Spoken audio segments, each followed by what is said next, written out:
ఏ పక్క పోయాలరా? నాకేం తెలుసు సార్, మీరు కదా డాక్టర్. అవలే గాని వారా, నొప్పి ఎటు సైడ్ ఉంది చెప్పు. Right side sir. అయితే లెఫ్ట్ సైడ్ పోద్దాం. గట్లెందుకు సార్? పాగలేను వారా, ఆల్రెడీ నొప్పి ఉన్న తాట పోతే ఇంకా నొప్పి లేవదారా? కరెక్టే సార్.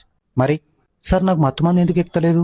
ఇత్తే కదరా ఎక్కేతందుకు. బీర్లకు పైసలు లేవని కాంపౌండర్ గారు దావకాన్లో ఉన్న మత్తు మంది ఇచ్చుకొని పన్నారు కొడుకులు. నా దగ్గరేమో జీతాలు ఇద్దామంటే పైసలు లేవు. రోజు 100 ఆపరేషన్లు చేస్తే అందులో 80 ఫ్లాప్ అవుతున్నాయి, 10 ఆవరేజ్ ఆడుతున్నాయి, 10 హిట్ అవుతున్నాయి. మా తెలుగు సినిమా లెక్క. నాదేమైతుంది సార్? ఇవాళ ఆన్యపకాయ కూర అండిర్రా ఇంట్లో. ఆవరేజ్ అవుతుంది నీ పక్క.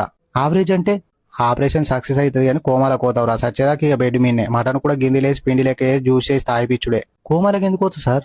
ఆపరేషన్ చేయంగా కత్తెర కడుపులో మర్చిపోతే కోమాలకు ఒక గోవాకు డిఎస్పీ పాటలు పెట్టుకుని యానా ఆము చేరి నా ఈ నాము మారు నన్ను డాన్స్ చేస్తావా రాహులే? కత్తెర కడుపులు ఎందుకు మర్చిపోతారు సార్? నాకు మటన్తో తినని మైండ్ పనిచేయదురా. మొన్న గట్లనే ఒకనికి కిడ్నీ ఖరాబ్ అయిందంటే కొత్త కిడ్నీ పెట్టిన. ఆ రోజు మా ఇంట్లో కాకరకాయ కూర. నక్క దారంతో కుట్లేక సుజిల్ దారంతోనే ఇష్టం. ఆడు పొద్దుగల ఫోన్ చేసి సార్ క్రికెట్ ఆడంగా కిడ్నీ కింద పడదు ఏం చేయాలన్నాడు. అవలే కానీ వారా కింద పడ్డ కిడ్నీ మళ్ళీ పెడితే నీకు ఇన్ఫెక్షన్ వస్తుంది, నాకు సైడ్ పేరు వస్తుంది. నా దగ్గర పసుపు పచ్చ కలర్ కిడ్నీ ఒకటి ఉంది, సెకండ్ హ్యాండ్ అది ఇచ్చింది. నీ కలర్ ఓకే అంటే పొద్దుగల పిటియేద్దామని చెప్పిన. ఏ పక్క పోయాలరా? నాకేం తెలుసు సార్, మీరు కదా డాక్టర్.